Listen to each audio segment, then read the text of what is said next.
नमस्ते, मेरा नाम मेघना है। ड्यूरिंग क्वारंटाइन डेज हम सभी बोर हो रहे हैं, तो मैं अपनी इस बोरियत को दूर करने के लिए कुछ स्टोरीज़ पढ़ रही हूँ।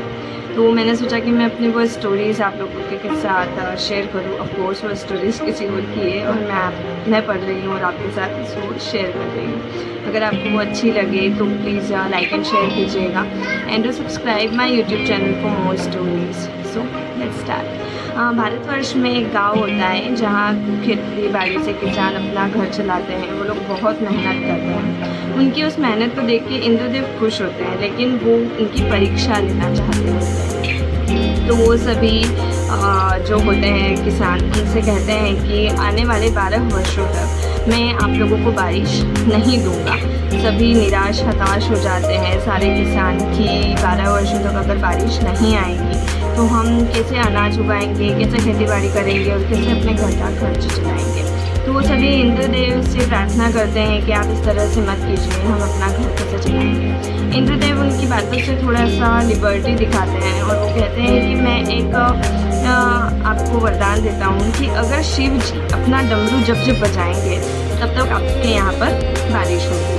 तो सभी लोग हैं जो किसान हैं वो जाते हैं शिव जी के पास प्रार्थना करने के लिए कि आने वाले 12 वर्षों तक जब भी बारिश का मौसम हो आप अपना डमरू बजाइएगा तो हम अपनी खेती बाड़ी अच्छे से कर पाएंगे, अनाज उगा पाएंगे और सारी फसलें अच्छे से हो पाएँ ताकि हमारा घर अच्छे से चल पाए। तो इंद्रदेव उन लोगों के जाने से पहले ही शिव जी के पास पहुंच जाते हैं कि आप किसानों की किसी बात को मत सुनिएगा और आप डमरू मत बजाइएगा। तो शिव जी अब व्यथा में पड़ जाते हैं, तो वो इंद्रदेव की बात मानेंगे ऑफ कोर्स। तो वो बात मानते नहीं है किसानों की। तो किसान वापस लौट जाते हैं अपने घर और 12 वर्ष का इंतज़ार करते हैं कि उसके बाद हम खेती बाड़ी करेंगे। इनमें से कुछ किसान ऐसे होते हैं जो डेली खेती बाड़ी करते हैं बंजर भूमि पर, क्योंकि वहाँ पानी तो होता नहीं है। बिना पानी के वो खेती बाड़ी अपनी चालू रखते हैं। तो जो दूसरे किसान हैं जो खेती बाड़ी नहीं कर रहे हैं वो उन्हें देख कर के हंसते हैं कि ये बिना पानी की खेती बाड़ी कर रहा है, उनका मजाक उड़ाते हैं। और तो वो जो दूसरे किसान हैं वो इन सब बातों को थोड़ा इग्नोर कर देते हैं और अपना जो काम है वो सारा काम करते जाते हैं।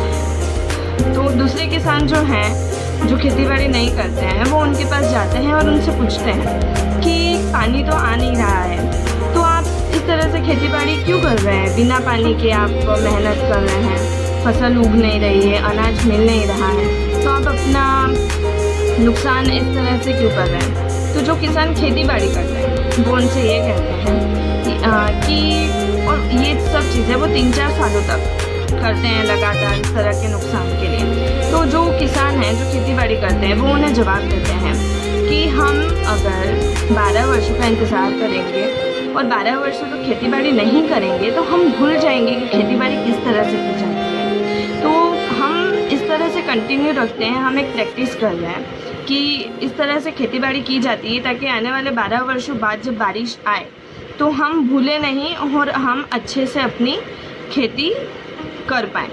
इनकी ये सारी बातें सुन करके शिव जी और पार्वती माता अच्छे से खुश होते हैं कि भक्त इतने अच्छे हैं। फिर पार्वती माता शिव जी से कहती हैं कि अगर आप डमरू नहीं बजाएंगे तो आप भी तो डमरू बजाना भूल जाएंगे। अगर आप 12 वर्षों तक इन्हें बारिश ना देने के लिए इंद्रदेव को कहते हैं कि मैं डमरू नहीं बजाऊंगा, तो आप 12 वर्षों तक अगर डमरू नहीं बजाएंगे तो आप भी डमरू बजाना भूल जाएंगे। तो शिव जी कहते हैं कि हाँ ये बात तो सही है, तो मैं एक बार देख लेता हूँ कि मुझे डमरू बजाना अभी भी आता है या नहीं आता है। तो वो इसी उसमें डमरू बजाते हैं और अब जैसे ही डमरू बजाया ऐसी बारिश हो गई। अब जिन किसानों ने खेती बाड़ी को कंटिन्यू किया था, जिसमें अनाज बोया था, उनकी तो खेती बाड़ी हो गई अच्छे से, और जिन्होंने उनका मजाक उड़ाया, जिन्होंने खेती बाड़ी की नहीं, वो 3-4 वर्षों से ऐसे ही फ्री घूम रहे थे और उनका कुछ हुआ ही नहीं क्योंकि उन्होंने तो खेती बाड़ी ही नहीं की थी। तो इससे हमें ये शिक्षा मिलती है कि अगर आप अभी फ्री हैं और आपको नहीं मिल रहा है कोई काम तो आप फ्री मत रहिए, आप कुछ ना कुछ प्रैक्टिस किया कीजिए तो आपको आलस नहीं लगेगा। अगर आप इस तरह से बैठे रहेंगे ड्यूरिंग क्वारंटाइन डेज जो भी चल रहा है लॉकडाउन के कारण, आप ऐसे ही बैठे रहेंगे या कुछ भी काम नहीं करेंगे, ऑफिस का काम अगर आप वर्क फ्रॉम होम कर रहे हैं तो that is good, okay. But अगर आप नहीं कर रहे हैं, आप घर पर ऐसे ही फ्री बैठे हैं, तो आपकी बॉडी उस चीज़ को एक्सेप्ट कर लेगी, आप आलसी बन जाएंगे, आप आगे नहीं बढ़ पाएंगे। और जब ये क्वारंटाइन ख़त्म होगा आफ्टर 1 मंथ 2 मंथ जब भी होगा, तो आपको काम करने में बहुत ज़ोर आएगा, आप बहुत आलस करेंगे। तो इससे आपको प्रॉब्लम होगी कि आप जब जॉब पर जाएंगे तो आपसे आप काम होगा ही नहीं। तो आप अभी घर पर भी कुछ ना कुछ एक्टिविटी कीजिए जिससे आप आगे जाकर के आपको प्रॉब्लम ना हो बाहर काम करने में या ऐसे कुछ भी। फैमिली में अपनी वाइफ को, अपने मदर को, अपने फादर को, हर किसी को घर के अंदर आप काम में हेल्प करवा सकते हैं। So thank you so much. अगर आपको मेरी स्टोरी अच्छी लगी हो तो please subscribe my YouTube channel and thank you.